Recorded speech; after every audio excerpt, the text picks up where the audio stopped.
I think we can all agree that this has been a remarkable year.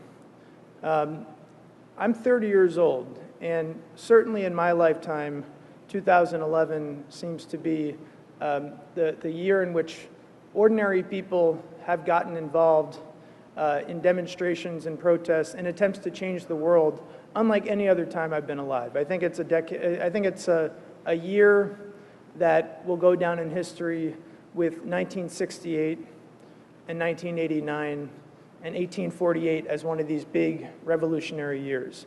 And I'll address this at the end of my talk, but think about how you can take advantage of all of the social unrest that's happening this year. There's a huge generation that feels that the current system is not working for them, and you have an alternative. This is your moment to reach that generation. And as Mr. Gould said, this generation is living on social media, so it's one of the best ways to reach them. In January, something big happened in Egypt. I wonder if there's anyone here from Egypt, but we all know what happened. And it couldn't have happened, I think, without Facebook. This is the We Are All Khaled Said Facebook page. It was started by a young Egyptian who was angry that the police had beaten and tortured a man to death, who simply for going online at an internet cafe and distributing dissident material. So they created this Facebook page, and they said, basically, we're not going to take this anymore. We're not going to take this kind of abuse from the police anymore. And after the Tunisian uprising led to the fall of Ben Ali, they said, we need our own version of this, and they asked people to go out onto the streets. The initial protests in Egypt were small. There were a handful of young people.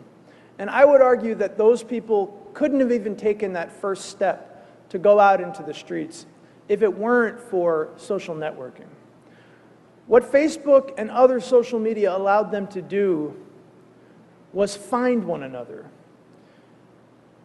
First, they had to know, does anyone agree with me, right? It's a very, very scary thing to stand up against a dictatorial regime that might arrest or torture or even kill you. So before you go out into the streets, you want to make sure that you're not alone. Facebook allowed them to find lots of other people who agreed with them, and it gave them the collective confidence they needed to take those first steps out onto the streets. And of course, that led to this. Hundreds of thousands of more people flooding into Tahrir Square. And those people wouldn't have gone out into Tahrir Square had it not been for those initial brave few people who went out first. We saw the same thing happening in Europe. Of course, we saw some violent demonstrations in Greece and the UK, but we also saw a massive peaceful demonstration in Spain. This is the most significant political event in Spain since the death of Francisco Franco. Then we saw it happening in Israel.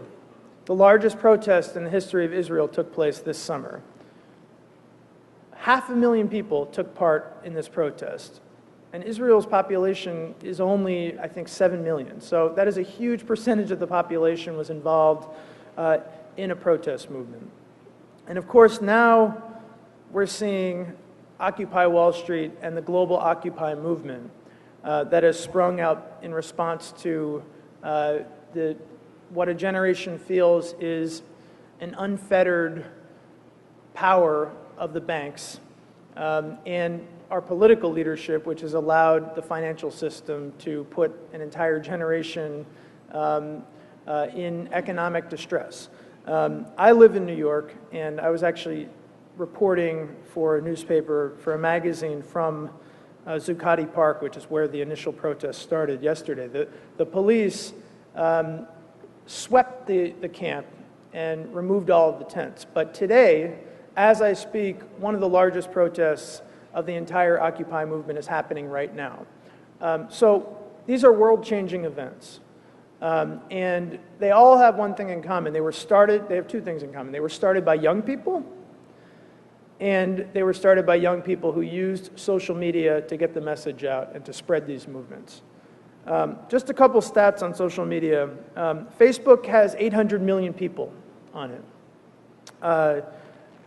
By next year, it'll be 1 billion people. Twitter's got 200 million. LinkedIn has 115 million people. This is a huge percentage of the global population is spending a huge percentage of their lives on these social networks. So you do have to take them seriously. You do have to go to them.